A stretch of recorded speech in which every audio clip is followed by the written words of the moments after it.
Բարև ձեզ սիրելի ունկնդիրներ, Փառք Աստծո, որ մենք մինչև այս Սուրբ Շաբաթն էլ ապրեցինք եւ առողջ ինքնարություն ենք լսելու Աստծո խոսքը, ուսումնասիրելու եւ ճիշտ հետևություններ անելու եւ ընդունելու մեր Աստծո այս հարցում Հիսուսի անունով, ամեն։ Ուրեմն մենք գիտենք, որ այս երաժշտակ ուսումնասիրում ենք մի թեմա, որ կոչվում է Աստծո առաքելությունը, իմ առաքելությունն է, եւ այսօր արդեն 10-րդ դասն է, առաքելություն բարի լուրը դեռևս չլսածների համար։ Այսինքն այն մարդկանց համար, ովքեր դեռևս ընդհանրապես չեն լսել բարի լուրը։ Եվ հիշելու համար է Գործք առաքելոց 7:24 համարը, այն Աստվածը, որ ստեղծել է այս աշխարհը եւ դրա մեջ առկա ամեն բան, նա է երկնքի եւ երկրի Տերը։ Նա ձեռակերտ տաճարներում չի բնակվում։ Տեսնենք ում է ասում այս խոսքերը Պողոս առաքյալը։ Գործք առաքելոց 17:17 համարում ասում է. Նա ժողորանում դիմում էր հրեաներին ու բարեպաշտ մարդկանց, իսկ հրապարակում ամեն օր իրեն հանդիպողների։ Այսինքն Պողոսի կյանքը լցված էր ավետարանչությամբ։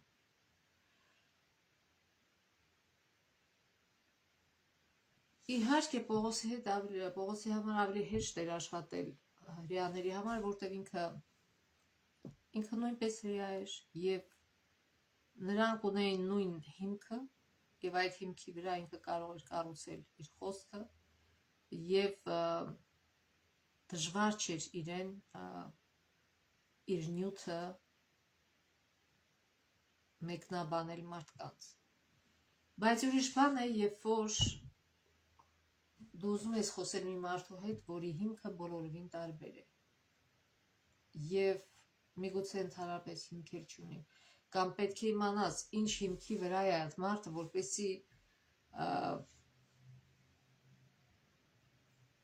այնպես կառուցես քո խոսքը, որպեսզի այս մարդը ոչ թե փակի իր սիրտը քո խոսքի առջև, այլ բացի։ Հիմա մենք կսովորենք Պողոսից, թե ինչպես էր նա դա անում։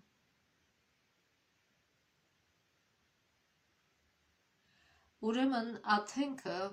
այսօր մենք ուսումնասիրենք այն մասին, որ Պողոսը խոսեց Աթենքում աթենացիների հետ, չնայած կարծում եմ, որ իր ծրագրերի մեջ չկար Աթենքը, բայց այնուամենայնիվ ինքը հայտնվեց Աթենքում, քիչ հետո կպարզենք, թե ինչպես եղավ, բայց նշենք, որ Աթենքը այդ ժամանակվա փիլիսոփայության կենտրոնն էր համարվում եւ Պողոսը չմտածեց, որ սրանք նախապաշարված մարդիկ են, փիլիսոփաներ են, լիքը փիլիսոփայություններ է իրանց ուղեղում, ինչ էլ ասեմ, իրանց ուղեղը չի մտնի, ոչ։ Պողոսը սիրում էր Հիսուսին, Պողոսը սիրում էր մարդկանց եւ ինքը պատրաստ էր ամեն կերպ գտնել ուղիներ եւ խոսքեր, որոնցով կհասներ մարդկանց սրտերին, որտեղ ինքը չէր ուզում, ինքը լցված էր Սուրբ Հոգով, Հիսուսի հոգով եւ չէր ուզում նույնիսկ մեկ մարդ կորչի եւ ուզում էր, որ բոլորը հնարավորություն ունենան լսելու Աստծո խոսքը։ Թող Աստված մեզ լցնի այդ նույն հոգով, որով լցված էր Պողոսը։ Ուրեմն հիմա պարզենք, թե ինչպես Պողոսը հայտնվեց Աթենքում։ Կարդանք Գործք առաքելոց 17 համարից։ Ամփիպոլիսի եւ Ապողոնիայի միջով անցնելով եկան Թեսաղոնիկե, որտեղ հրեաների ժողովարան կար։ Պողոսը իր սովորության համաձայն նրանց մոտ մտավ եւ 3 շաբաթ օրեր նրանց հետ Սուրբ գրքից խոսեց, բացատրում էր եւ ապացուցում, որ Քրիստոսը պետք է չարչարվեր ու մեռելների ցարություն առներ, նա է Քրիստոսը, Հիսուսը, որի մասին ես քարոզում եմ ձեզ։ Այսինքն ուզում էր նրանց ապացուցել, որ իրականում Մեսիան,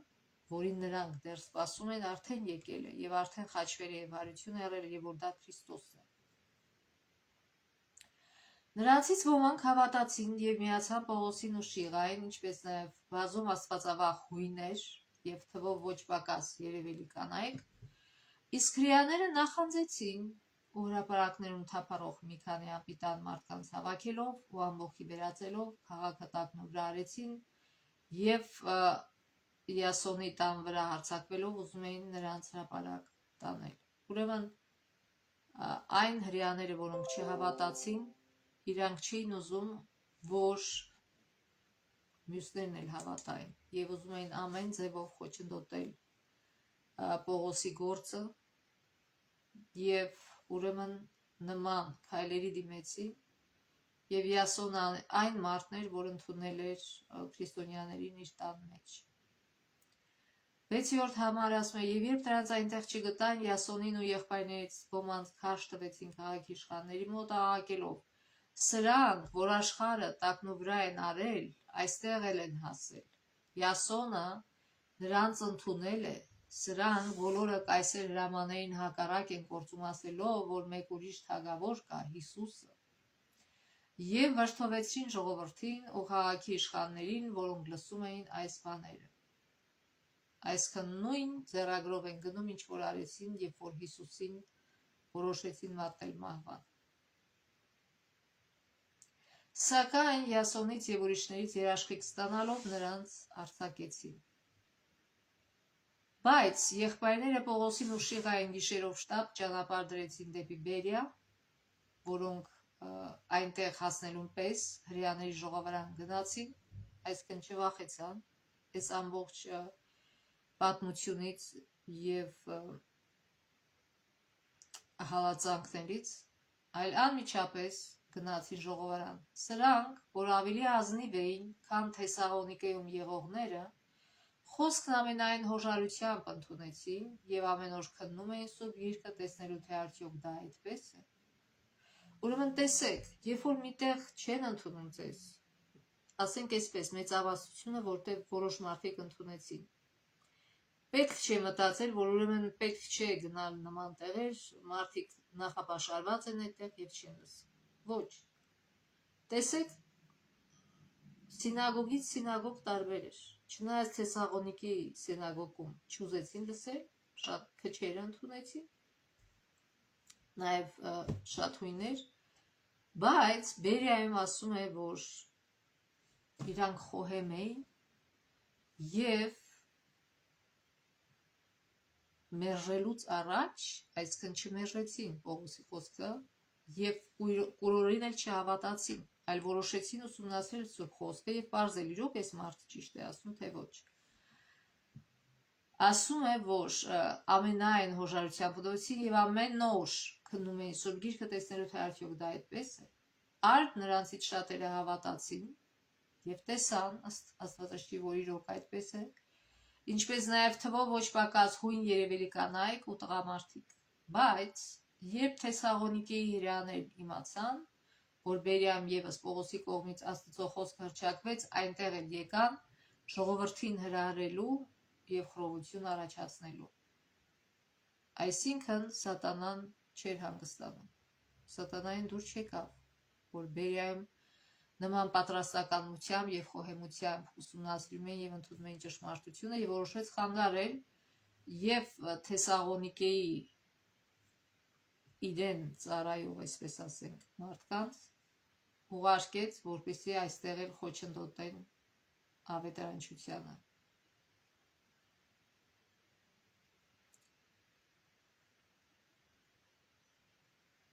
Այդ ժամանակ եղբայրները Պողոսին իսկույն ուղարկեցին, որ մինչև ծով եզր գնա, իսկ Շիղան ու Տիմոթեոսը այնտեղ մնացին։ Պողոսին տանողները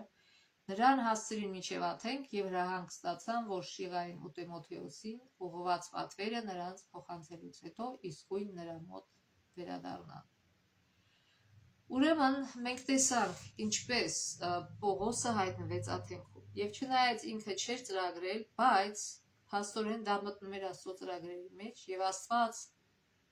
այդ հալածանքը օգտագործեց դրական նպատակով, և Պողոսը հայտնվեց Աթենքում, որտեղ Աստված սիրում էր նաև աթենացիներին եւ ուզում էր աթենացիներն էլ լսեն Աստծո խոսքը։ Եվ 16-րդ համարը ինչ է ասում. Մինչ Պողոսը Աթենքում նրանց էր սպասում, նրա հոգին խռովում էր քաղաքը կուռքերով լի տեսնելով։ Այսինքն Աթենք քաղաքը կուռքերով լի էր։ Եվ Պողոսը շատ լավ գիտեր իր ժողովրդի պատմությունը, թե ինչպես կռապաշտության պատճառով իրանք ընկնում են շատ վատ վիճակների մեջ եւ վերջի այնքան վատ վիճակի մեջ ընկան, որ իրենց քաղաքը, իրենց տաճարը ոչնչացվեց եւ Պողոսը ուղղակի խղճում է այս մարդկանց, որտեղ գիտի վերջի կռապաշտությունը բերում է կործանման։ Եվ այստեղ, որ ասում են, նրա հոգին խռովում էր քաղաքը կուռքերով լի տեսնելով 16 համարն, չի նշանակում, որ նա վրդովում էր այդ մարդկանց կռապաշտությամբ, այսինքն այդ մարդկանցով, եւ ասում էր, վայ, այս ինչ անաստված մարդիկ են սրանք, այս ինչքան կուռքեր են պաշտում, վայ, երևի Աստված սրանց կործանելու է։ Ինքը այդպես չմճացեց, հակառակը ուղղակի խղճահարություն առաջացավ իր մեջ այդ մարդկանց հանդեպ։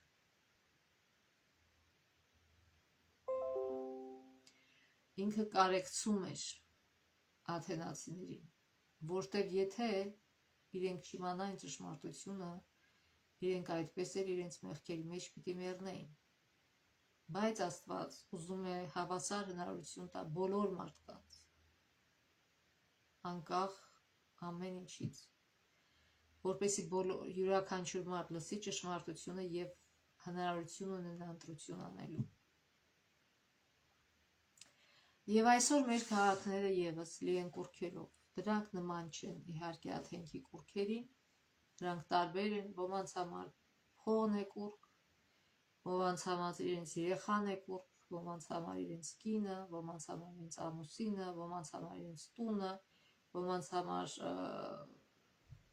հենց իրենց անձը, այսինքն ինքնասիրահարված են, ամբողջ օրը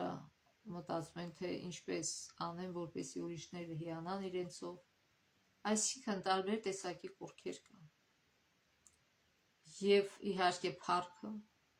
փառասիրությունը, նույնպես կռապաշտություն է, ագահությունը, որ Աստվածաշունչը ասում է, նույնպես կռապաշտություն է։ Այսինքն չնայած տարբեր է կուռքերը մարդկանց, բայց ցավոք քաղաքներում մարդիկ, հավատացյալ մարդիկ, նման սեր եւ մտահոգություն չեն ցուցաբերում իրենց շրջապատողների հանդեպ, ինչպես որ Պողոսն էր անում։ Սա մեզ համար դաս պիտի լինի, որ մենք Աստծուն խնդրենք, որ Սուրբ Հոգով մեզ լցնի, ինչ հոգով որ լցված էր Պողոսը, եւ մեր սրտում սեր դնի այն մարդկանց հանդեպ, ովքեր դեռ չեն լսել Աստծո բարի լուրը։ Ուրեմն Պողոսը ականջալուր էր Սուրբ Հոգուն եւ գործում էր նրա առաջնորդությամբ, ոչ թե ինքնագլուխ։ Պողոսը լայնահայաց էր, ի տարբերություն որոշ հավատացյալների, որոնք չէին ընկալում այն պարզ ճշմարտությունը, որ բարի լուրն աշխարհում ապրող բոլոր մարդկանց համար էր։ Հիսուսը միայն մի անգամ ասեց Պողոսին, որ դու պիտի գնաս, ուղարկում եմ քեզ հեթանոսների մոտ։ Պողոսը առանց խոսք ասելու անմիջապես գնաց։ Բայց Հիսուսը ստիպված էր Պետրոսին ցույց տալ այդ տեսիլքը, որպեսզի վերջապես Պետրոսը համոզվեր, որ բոլոր մարդիկ էլ պետք է լսեն Աստծո խոսքը, եւ Աստված ուզում է, որ բոլորը լսեն, եւ որքան հնարավոր է շատ մարդ դարձի գա։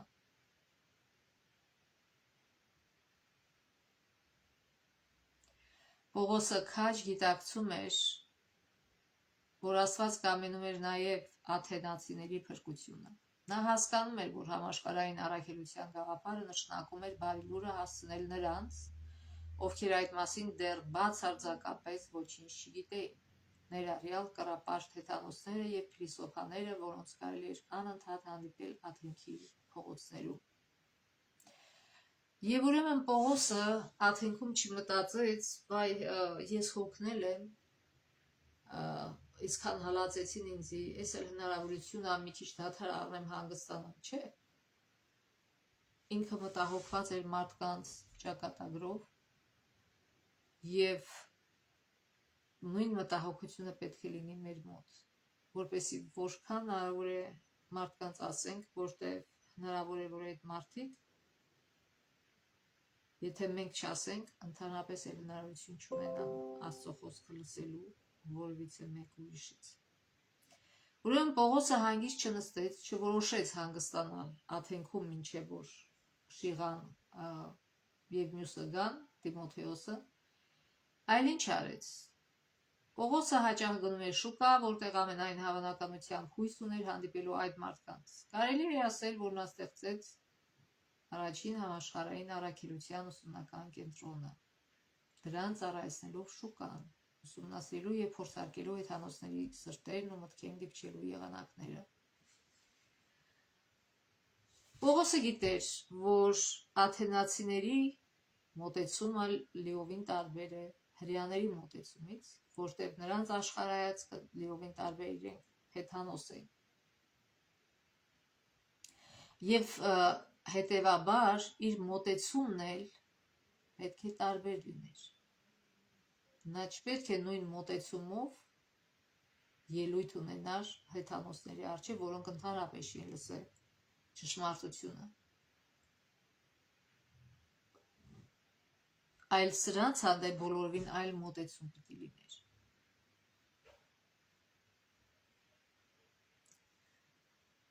Եվ այսօր մենք հաճախ փորձում ենք բարի լուրը պատմել այն մարդկանց, ում կյանքն ու արժեքները ոչ մի ընդհանուր աղերս չունեն հուդո քրիստոնեական ժառանգության հետ։ Ուստի պետք է վարվենք ինչպես Պողոսը, միանգամայն նոր մոտեցում մշակելով, որտեղ հնարավոր չէ, մարդիկ տարբեր են, տարբեր մարդկանց խմբերի հանդեպ պետք է տարբեր մոտեցում ունենաս։ Եթե իհարկե քո դրդապատճառը սերն է, այլ ոչ թե միայն կրակելը, Աստծո խոսքը, ուզում են ընդունեն, ուզում են չընդունեն, չի հետաքրքրում, ինձնից գնում է կրակեմ ու վերջ։ Չէ, մենք պիտի հասկանանք այս մարդկանց հոգում ինչ է կատարվում, այլ ոչ թե մեծամիտ ձևով քննադատենք իրենց եւ ասենք դեք դուք գոտից գլուխ սխալ եք, այ հիմա լսեք թե ինչ եմ ասում։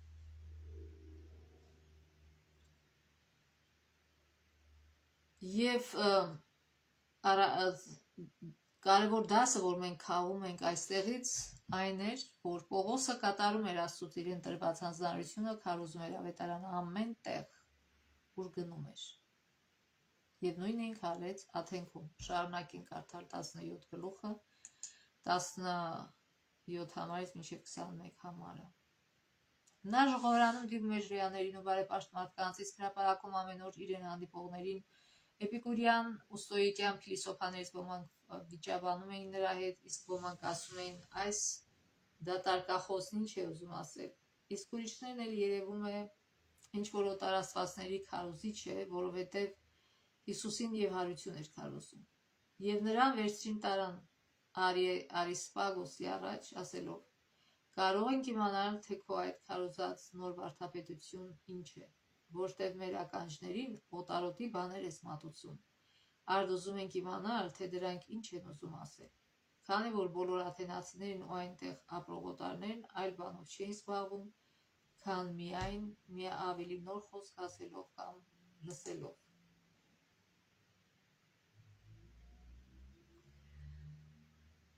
Ուրեմն, քանի որ Պողոսը խոսում էր մի ուրիշ այլ տարբեր Աստծո մասին, որոնք ինքը իրանք չէին ճանաչում, դա հետաքրքրեց նրանց, եւ նրանք Արիսպագոսը դա քաղաքային մասն էր, որտեղ իրավական եւ կրոնական հարցեր էին լուծվում, բայց այստեղ այդ համարներից բարձ է, որ նրանք ոչ թե տարան դատելու Պողոսին, այլ ուզում էին լսեին իր ուսմունքը։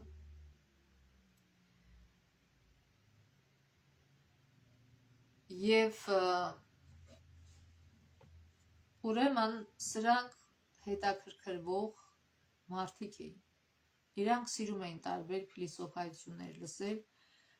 եւ Սոկրատը, Արիստոտելը նման փիլիսոփաները, որոնց ազդեցությունը մինչև հիմա տարածվում է, նրանք էլ գույն էին եւ դուրս էին եկել ատենքից։ Աթենացիները սիրում էին տարբեր փիլիսոփայություններ լսել։ Եվ Աթենքը դարի շարունակ համարվել է ինտելեկտուալ եւ փիլիսոփայական մտքի կենտրոն։ Եվ թեև սրանք աթեիստ չէին, նրանց փիլիսոփայական գաղափարների մի մաս արմատապես տարբերվում էր քրիստոնեության ուսմունքներից։ Եվ Աթենքում Պողոսը ակնկալում էր, որ Սուրբ Հոգին կօգտագործի իր գիտելիքներն ու հռետորական հմտությունները, որոնք նա իր կրթության ընթացքում ստացել էր։ Այսինքն Պողոսը իր կրթությունն էլ օգտագործում էր իր շահ Աստծո։ Եվ Պողոսը նաև Էլեն Ուայթը գործկարակելոց գրքի 237 էջում գրում է. նրա լսարանի ամենաիմաստունները զարմանում էին նրա տրամաբանության վրա։ Նրանք տեսնում էին, որ Պողոսը ծանոթ էր իրենց արվեստի գործերին, գրականությանը և կրոնին։ Ուրեմն հավատացյալները չպետք է լինեն նեղմիտ, այլ գաղափար ունենան մարդկանց մշակույթի, տարբեր ազգերի մշակույթի և իրենց աշխարհայեցողության և իրենց փիլիսոփայության մասին, որպեսզի իմանան, թե խոսալուց ինչպես խոսան և ինչ ասեն այդ մարդկանց հետ։ Ուրեմն ուշադրություն դարձնենք, որ Պողոսը չէր պարսավում աթենացիների կեղծ կրոնը կամ կեղծ աստվածներին։ Նա թվարկեց այն սակավաթիվ դրական կետերը, որոնք կարողացավ գտնել և փորձեց օգտագործել դրանք հոգու ճշմարիտ կրոնի։ Կարդանք շարունակությունը 22-23 համարները 17 գլխի։ Տեսնենք ինչ ասեց Պողոսը, ինչպես սկսեց իր ճառը։ Պողոսը Արիսպագոսի մեջտեղում կանգնեց ու ասաց. «Ով աթենացիներ, տեսնում եմ, որ դուք ամեն առումով պաշտամունք հասցեր եք, որտև շրջելիս և ձեր պաշտամունքի առարկաները դիտելիս գտա մի զոհասեղան, որի վրա գրված էր անծանոթ Աստծուն։ Արդ, ում դուք առանց ճանաչելու պաշտում եք, ես նրա մասին եմ քարոզում ձեզ»։ Ուրեմն ինքը իր խոսքը սկսեց ինչից։ Գովասանքից։ Ինքը չսկսեց քննադատությունից։ Դուք գիտեք ինչ կործանված եք, դուք ամբողջ կուռքեր եք պաշտում, որ Աստված գիտեք ձեր գլխին ինչ կանի, չէ։ Ինքը ասեց, գիտեք, ես գնահատում եմ, որ դուք այնքան կրոնասեր եք, այնքան հոգևոր եք, որ նույնիսկ անծանոթ Աստծուն եք պաշտում, առանց ճանաչելու, թե ով է ինքը։ Ասում եմ, բայց գիտեք, ձեզ լավ լուր եմ բերել, իմաստը սա է, որ չնայած դուք չեք ճանաչում այդ Աստծուն, ես այսօր ուզում եմ ձեզ ծանոթացնեմ այդ Աստծո հետ։ Տեսեք ինչ լավ սկիզբ է խոսքի։ Եվ իհարկե դա անմիջապես հետաքրքրությունը կստեղծեր մարդկանց մոտ։ Ուրեմն Պողոսը հարգալից վերաբերմունք է դրսևորում մարդկանց նկատմամբ, չնայած որ նրանց կրոնը ճշմարտացի կրոն չէ։ Գիտեք, սա շատ կարևոր դաս է։ Այսօր, երբ որ տարբեր կրոնի մարդիկ հանդիպում են, կամ նույնիսկ հենց քրիստոնեական կրոնի տարբեր եկեղեցիների հավատացյալները հանդիպում են, շատերը առանց մտածելու սկսում են վիճել, փոխանակ, փոխարեն նման կետեր գտնեն իրար հետ շփվելու, նրանք սկսում են միանգամից իրար քննադատել։ Աստվածաշունչը դա չի սովորացնում եւ Աստված դա չի ուզում։ Ուղղակի օգտագործում են աստվածաշնչյան համարներ իրար վրա կրակելու համար։ Պետք չի, դա ոչ մի օգուտ չի բերում։ Եվ պետք է իրար հանդեպ հարգալիցնել, կապ չունի, թե ինչ կրոն էինք պատկանում։ Ուրեմն Պողոսը չէր փորձում ինքնակոչ փորձագետի պես շատ արագ այս մարդկանց ներկայացնել նրանց ուզող բոլոր հարցերի պատասխանները։ Նա իսկապես փորձագետ էր եւ իսկապես ուներ անհրաժեշտ բոլոր հարցերի պատասխանները, սակայն չկամեցավ այդպես ներկայանալ այս լսարանին։ Այլապես նրանք ուղղակի ուշադրություն չէին դարձնում, այսինքն իրենց սրտերը կփակեն եւ վերջ։ Ոչ մի մարդ չի սիրում վերևից ասած քարոզ, ոչ մի մարդ չի սիրում քննադատություն։ Քննադատության տեղը պետք է ներկայացնել ճշմարտությունը։ Փոխանակ քննադատենք ուրիշների սխալները, ուրիշ հավատների սխալները, մենք պետք է ներկայացնենք մեր ճշմարիտ հավատքը, եւ այդ մարդիկ արդեն ընտրության հնարավորություն կունենան։ Եվ մեծամիտ խոսալու փոխարեն վերևից, իբր թե մենք արդեն լավն ենք, դուք վատն եք դեռ, պետք է հարգալից վերաբերվել մարդկանց, որտեղ մեզ բոլորի համար, մեր բոլորի համար Հիսուսի արյունն է թափվել։ Եվ մենք բոլորս հավասար ենք Աստծո առաջ ադարյան շնորհիվ, լինենք հարգալից իրար հանդեպ, չնայած տարբերություններին, եւ օրինակ վերցնենք Պողոսից։ Շատ մարդիկ ասում են, այնքան համառ մարդիկ են, ճշմարտությունը ասցի, բայց չուզեցան ընդունել։ Բայց այդ մարդը չի մտածում, որ միգուցե ինքն է պատճառը, որ այդ մարդիկ չեն ուզեցել ընդունել, որտեվ միգուցե շատ մեծամիտ է խոսում վերևից, կամ շատ է քննադատում։ Այսինքն մի քիչ մտածենք, թե ինչպես ենք բարի լուրը տալիս մարդկանց եւ օրինակ վերցնենք Պողոսից։ Ուրեմն փոխարենը նա հանրության կողմից ընկալվեց որպես մեկ, ով հոգ էր տանում մարդկանց մասին եւ բարիներ կամենում նրանց։ Ձեր խոսքից, առաջին իսկ խոսքից մարդիկ պետք է հասկանան, որ մենք խոսում ենք, ասում ենք, որտեվ իրենց բարին ենք կամենում, որտեվ սիրում ենք իրանց,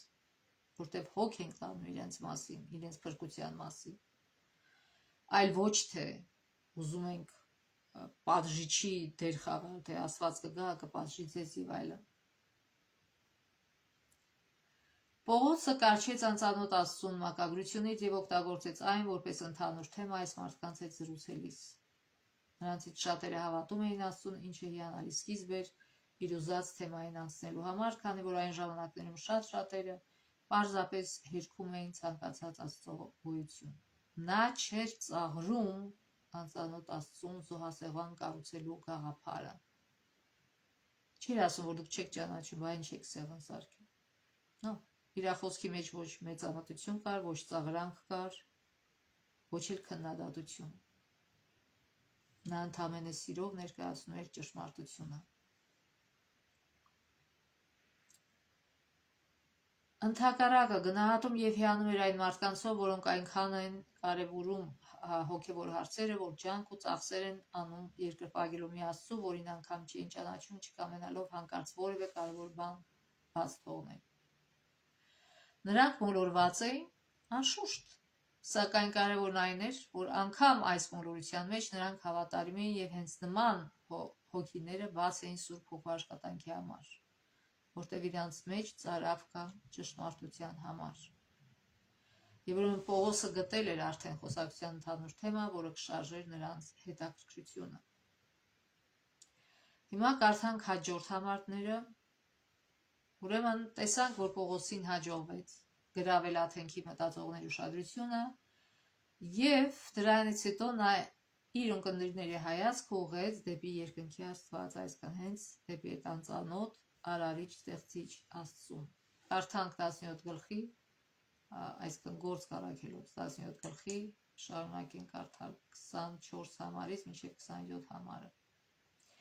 Այն Աստվածը, որ ստեղծել այս աշխարհը եւ դրա մեջ առկա ամեն բան, նա է երկնքի եւ երկրի Տերը, նա ձեռակերտ տաճարներում չի բնակվում, ոչ էլ մարդկանց ձեռքով է պաշտվում, իբրև թե մի բանի կարոտ է։ Նա է ամեն բանի կյանք ու շունչ եւ ամեն ինչ տալիս։ Նա մեկ մարդուց ստեղծեց բոլոր ազգերին, որպեսզի բնակվեն ողջ երկրի երեսին, սահմանեց նախակարգյալ ժամանակները եւ նրանց բնակության սահմանները, որպեսզի Աստծուն փնտրեն, ու թերևս խարխափելով նրան գտնեն, թեև ինքը մեզանից յուրաքանչյուրից հեռու չէ, որտեղ մենք նրանով ենք ապրում, շարժվում եւ կանք, ինչպես ձեր բանաստացներից ոմանք եւս ասեցին, մենք նրա սերունդն ենք։ Ուրեմն այս ժողովուրդը այնքան մեծ տեղ էր տալիս հոգևոր արժեքներին, որ զոհասեղան էր ստեղծել նույնիսկ անծանոթ Աստծո համար։ Եվ Պողոսը հիմա ծանոթացնում է այդ Աստծո հետ, ասում է, գիտեք, սա է Արարիչ Աստվածը, նա է ձեզ ստեղծել, նա չի բնակվում տաճարում, մարդկանցից ոչինչ չի սպասում, ձեզանից ոչինչ չի ուզում, միայն ուզում է, որ դուք թույլ տաք, որ ինքը ձեր կարիքների մասին հոգա։ Եվ սա իհարկե շատ զարմանալի էր հնչում աթենացիների ականջներին, որտեղ իրենց աստվածները շատ պահանջկոտ, դաժան բնավորություն ունեին։ Անթադ իրանցից ինչ-որ բան էին պահանջում, զոհեր,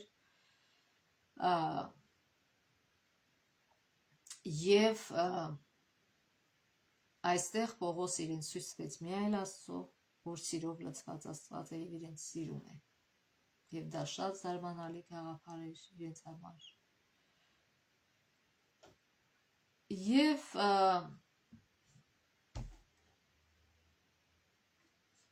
կարծում եմ, որ սա շատ հետաքրքրություն առաջացրեց նրանց մեջ։ Այսինքն մենք ինչ էլ որ խոսենք Աստծո մասին, պետք է մարդկանց ցույց տանք եւ մեր խոսքերով, եւ մեր գործերով, որ մենք քարոզում ենք սիրո Աստծո մասին։ Եվ դա մենք մարդկանց չենք ապացուցի նրանց հետ վիճելով, կամ մեծամիտ ձևով նրանց հետ խոսալով, կամ ծաղրելով, կամ քննադատելով։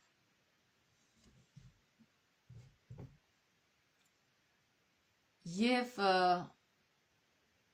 Պողոսը նախ գովաբանում է նրանց հոգևոր անկալում ու անկեղծությունը, այնուհետև ցույց է տալիս, որ ուսումնասիրել է նրանց համոզմունքներն ու գտել է որոշ բաներ, որոնք հարգանքի են արժանի, նույնիսկ մեջ է բերում իրենց բանաստեղծից մի հատված։ Հետո նա անդրադառնում է մի կոնկրետ կետի, որը բացահայտել էր այս մարդկանց կրոնի ուսումնասիրության ժամանակ, նրանք ընդունում են, որ չեն հասկանում այդ կրոնը։ Դրանից հետո նա տեղեկացնում է այն Աստծո մասին, որը կա, սիրում է նրանց եւ մոտ է նրանց, եւ որ դա է իսկական Աստվածը։ Ըստ Պողոսի լսարանն այս տեղեկության կարիքն օդի ջրի պես ուներ։ Իր ելույթի վերջում Պողոսը զգուշացնում է նրանց, թե ինչ է նշանակում մերժել այս Աստծո գիտությունը, որի նրանք դեռ չեն ճանաչում։ Պողոսը կարողացավ նրանց հասցնել կենդանի Աստծո մասին բարի լուրը իրենց իսկ հավատամքի մասին խոսելով։ Դա մեծ առաջընթաց էր։ Կարճ ժամանակում շատ կարճ խոսեցինք այդտեղ։ Այսինքն չգիտեմ, մի ժամ է եղել, թե ինչքան է եղել, բայց ինքը բարի լուր իրենց հասցրեց այդ մի ժամում կամ 2 ժամում, չգիտեմ։ Ուրեմն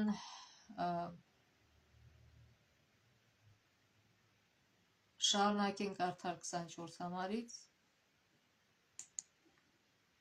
տեսնենք էլ ինչ է ասում Պողոսը, եւ նրա որին ավելի շատ է խոսացել, քան թե այս կարճ հատվածը, ուղղակի միգուցե Ղուկասը, որտեղ Ղուկասն է Գրեգոր Սկարաքելոցը երևի ամփոփել է իր ամբողջ խոսքը այս խոսքերի, իր ամբողջ քարոզ այս խոսքերի մեջ կամ ճառը։ Եվ ուրեմն պետք է կարդանք հիմա 24-ից մինչև վերջ 34 համարը։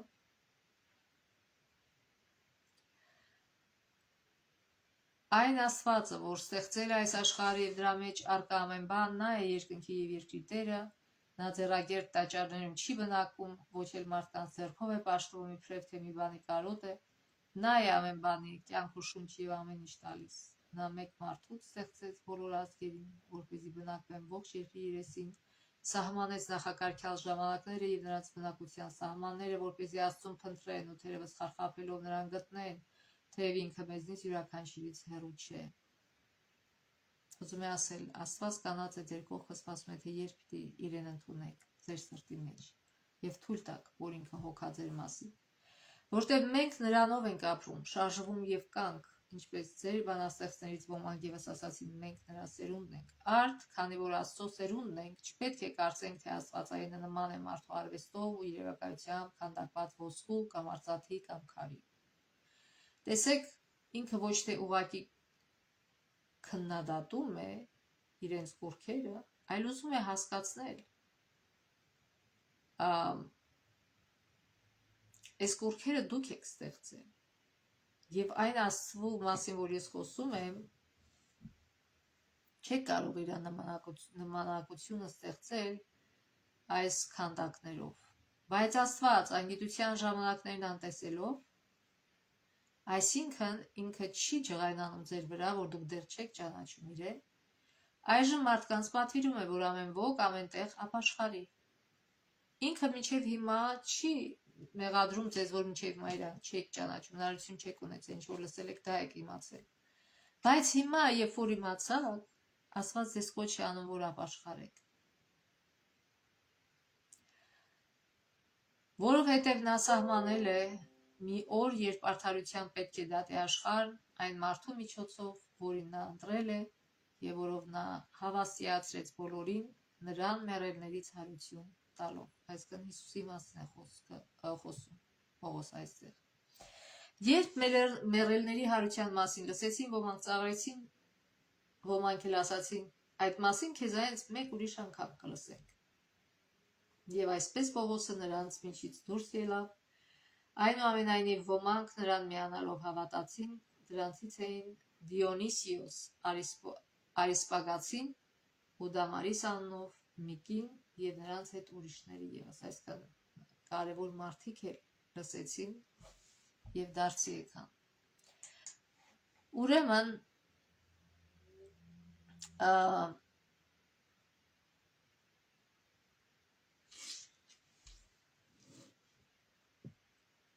Պողոսը փնտրեց եւ գտավ ուղիներ հասնելու այս մարդկանց սրտերին, ցիտելով իրենց բանաստեղծին եւ խոսելով իրենց հավատքի մասին։ Եվ պետք է մենք ուշադրություն դարձնենք, որ Պողոսը օգտագործում է նրանց հետ ընդհանուր թեման ներկայացնելու այն, ինչի համար եկել էր Հիսուսի հարությունը եւ այն հույսը, որ այդ հարությունն առաջարկում է նրանց բոլորին։ Այսինքն այլ խոսքերով ասած, Պողոսը ուզում է ասել. Աստված, իրական Աստված, ձեր հայրը, որ ստեղծել է ձեզ, առաջարկում է ձեզ ավելին, քան այս ժամանակավոր կյանքը։ Նա ուզում է, որ դուք հավեք իր հետ ապրեք եւ ուզում է ձեզ հարություն տալ, թե հոգեպես, թե ֆիզիկապես, երբ որ մեռնեն։ Ուրեմն ոմանք հեգնեցին այդ գաղափարը, մյուսներն ասացին, որ ցանկանում են կրկին լսել Պողոսին այս հարցի շուրջ խոսելիս, իսկ ոմանք հավատացին։ Կարևորը այս պատմության մեջ այն է, որ նրանք բոլորն էլ լսեցին լուրը, եւ Պողոսը հենց դա էր փափագում։ Մենք գիտենք, որ որոշ մարդիկ կմերժեն ավետարանը, որտեղից գիտենք։ Հիսուսը ինքն է ասում, որ ճամփան նեղ է, որ դատնում է դեպի փրկություն եւ քչերն են ընտրում, եւ ճամփան լայն է, որ տանում է դեպի կործանում եւ շատերն են ընտրում։ Մենք դա գիտենք։ Բայց դա չի նշանակում, որ մենք չենք կարող իմանալ ովքեր են այդ մարդիկ, ովքեր կընտրեն նեղ ճանապարհով գնալ եւ ովքեր կընտրեն լայն ճանապարհ։ Մենք չգիտենք։ Հաճախ մենք մտածում ենք, այս մարդը կընդունի ճշմարտությունը, բայց այդ մարդը չի ընդունում։ Այն մյուս մարդու մասին մտածում ենք, որ չի ընդունի, բայց այդ մարդը ընդունում է, մենք չգիտենք, մենք Աստված չենք։ Նորից կրկնենք, որ մեր խնդիրը միայն սերմ ցանելն է, յուրաքանչյուր սրտի մեջ, այլ ոչ թե կանխագուշակություններով զբաղվելը, թե ով կփրկվի, ով կընդունի, ով չի ընդունի։ Ուրեմն մենք գիտենք, որ որոշ մարդիկ կմերժեն ավետարանը, բայց պետք է ամեն ջանք գործադրենք, որպեսզի նախքան մերժելը նրանք հասկանան, թե ինչ են մերժում։ Եվ Պողոսը եւ հնարավորություն ունենան ճշմարտությունը լսելու եւ հնարավորություն ունենան ընտրելու, ճիշտ ընտրություն կատարելու։ Պողոսը Աթենացիների մեջ աշխատելու իր մեթոդով եւ ռազմավարությամբ հասավ նրան, որ այս մարդիկ պատրաստակամորեն լսեցին այն Աստծո գոյության մասին, որին իրենք չէին ճանաչում, բայց որն իրենց արարիչն էր։ Այս Աստվածը սիրում է նրանց եւ ուզում էր, որ նրանք իրեն ճանաչեին։ Ուզում էր ծանոթանալ իրենց հետ։ Ինքը ճանաչում էր արդեն բոլոր իր ազավակներին, բայց Աստված այսօր փափագ ունի իր սրտի մեջ յուրաքանչյուրից ճանաչի։ Այսինքն, որ յուրաքանչյուրս ինքը ճանաչում է մեզ, որ յուրաքանչյուրս իրեն ճանաչենք։ Նա ողորմած էր նրանց հանդեպ, չնայած նրանց անտեղյակությանը, բայց դատաստանի օրը մոտենում էր։ Եվ եթե այս ամենը չափազանց անհավանական էր թվում, ապա դրա մեծագույն ապացույցը Քրիստոսի հարությունն էր։ Այժմ, երբ մարդիկ լսել եւ հասկացել էին ուղերձը, պետք է ընտրություն կատարեին, մերժել այս լուրը անհապաղ կերպով, թե շարունակել ուսումնասիրել։ Ոմանք շարունակեցին ուսումնասիրել թեման, ինչի շնորհիվ դարձան Հիսուսի հետևորդները։ Ուրեմն Պողոսը թող մեզ համար օրինակ լինի, որ մենք սկսենք գուշակել, թե որտեղ խոսանք, որտեղ պետք չի խոսալ, այս մարդը կփրկվի, թե չի փրկվի։ No, ինքը իր գործը անում էր, սերմը ցանում էր, եւ ոչ Պողոսը գիտի, ոչ էլ մենք գիտենք, թե ով կընդունի այդ սերմը իր սրտում եւ ում սրտում կաճի այդ սերմը։ Մենք երբեք չենք կարող իմանալ։ Այլ Փառք Աստծո մարդիկ կային եւ նույնիսկ կարևոր մարդիկ այդ քաղաքում, որ ընդունեցին ճշմարտությունը։ Արիսպաղոսում Պողոսի փորձառության պատմությունից կարևոր եզրակացություն պետք է անենք, ինչ մոտեցում է հարկավոր ցուցաբերել անհավատների հետ աշխատելիս, ինչպես արեց Պողոսը։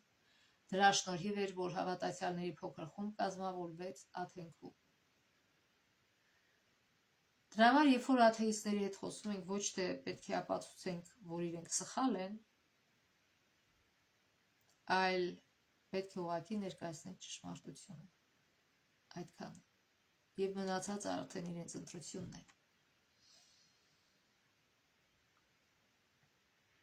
Վերջում կարդամ Գործ Առաքելոց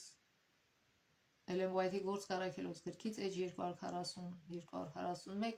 Առաքյալի խոսքերը, նրա վերաբերմունքը ու հանգամանքները, որում նա գտնվում էր, նկարագրված է ներշնչված գրչով եւ պետք է փոխանցվեն գալիք բոլոր ծերուններին, վկայելով այն անսասան վստահության եւ քաջության մասին, որով միայնակ Առաքյալը հեթանոսական աշխարհի էպիկենտրոնում գնում էր դեպի հաղթանակ եւ տարածում քրիստոնեությունը։ Գիտեք, հաղթանակը նրանում չի, որ շատ մարդիկ ընդունեն ու համաձայնեն։ Ոչ, հաղթանակը նրանումն է, որ գոնե մի քանի հոգի իրոք սրտանց ընդունել են եւ դեպի փրկություն են ընտրել։ Պողոս իհարկե լավ կլինի, որ շատերը ընդունեն, բայց նույնիսկ եթե մի մարդ էլ ընդունում է, դա արդեն հաղթանակ է, սա հիշենք։ Չասենք, ահա մի մարդ է, ոչ, ամեն մի մարդ շատ կարևոր է Աստծո համար։ Աստված փափագ ունի ամեն մի մարդու համար, որ այդ մարդը ծանոթանա իր հետ եւ թույլ տա, որ ինքը հոգա նրա կարիքները։ Պողոսի խոսքերը գիտելիքի գանձարան են եկեղեցու համար։ Նա հեշտությամբ կարող էր այնպիսի ճառասել, որ կզայրացներ իր հպարտ ունկնդիրներին եւ իրեն դժվար կացության մեջ կդներ, եթե նրա ելույթը վիրավորեր տեղի աստվածներին եւ քաղաքի մեծ մտածողներին, Պողոսը գուցե արժանանար Սոկրատեսի ճակատագրին։ Բայց աստվածային սիրուց ծնված նրբանկատությամբ նա զգուշորեն հեռացրեց նրանց մտքերը հեթանոսական աստվածներից, բացահայտելով ճշմարիտ Աստծուն, որը նրանց անծանոթ էր։ Այսինքն փոխարենը մարդկանց կուռքերը քննադատելու, մենք պետք է ներկայացնենք ճշմարիտ Աստծուն, որպեսզի նրանք տարբերությունը տենան իրենց կուռքերի եւ ճշմարիտ Աստծո եւ ընտրություն ունենան, եւ հնարավորություն ունենան ընտրություն կատարելու։ Մարդկանց հետ անմիջական շփման, նրանց մշակույթի ու կրոնի ուսումնասիրության եւ հոգեվոր արժեքների նրանց նվիրվածության հանդեպ հարգանք ցուցաբերելու միջոցով Պողոսը նշանավոր բան արեց Աթենքում, մի բան, որը գիտելիք գանձ է եկեղեցու համար։ Նա չբորբոքեց իր ընկերների զայրույթը, Սա Աստծուն է շրջված մեծագույն ձեռքբերում էր, Էլեն Ուայթն ասում է, որ սա գիտելիքի այն գանձն է, որին մենք որպես եկեղեցի պետք է ուշադրություն դարձնենք այս պատմության մեջ։ Թող Աստված մեզ օգնի այս հարցում, որպեսզի մենք օրինակ վերցնելով Պողոս Առաքյալին նույն սիրով, նույն իմաստությամբ ներկայացնենք ճշմարտությունը մարդկանց, այլ ոչ թե մեր մեծամտությամբ, քննադատությամբ, հեգնանքով նրանց սրտի դռները փակենք ճշմարիտ Աստծո հանդեպ, որը բոլորովին էլ այդպես չէ, որտեղ երբ որ մենք այդպես ենք խոսում, այս մարդիկ կարծում են, թե այն Աստվածն է լու մասին, որ մենք խոսում ենք, այդպիսին է։ Մենք սխալ տպավորություն ենք տալիս մարդկանց ճշմարիտ Աստծո մասին, երբ որ խոսում ենք մեծամիտ, գոռոզ եւ դերևից ենք խոսում, քննադատում ենք եւ հեգնում ենք մարդկանց։ Աստված մի ասե, որ մենք նման խոսողներ լինենք, որտեղ մենք էլ Աստված բոլորովին հեռու է դրանից եւ բոլորովին չի հավանում դա։ Նա ուզում է, որ մենք ճիշտ ներկայացնենք իրենց սիրով եւ հարգանքով մարդկանց հանդեպ, որոնց համար նա արյուն թափեց, հարգենք այդ արյունը եւ սիրենք մեր Աստծուն եւ մեր շրջապատող մարդկանց։ Թող Աստված մեզ օգնի այս հարցում, Աստծո ողորմածությամբ մինչև մյուս շաբաթ։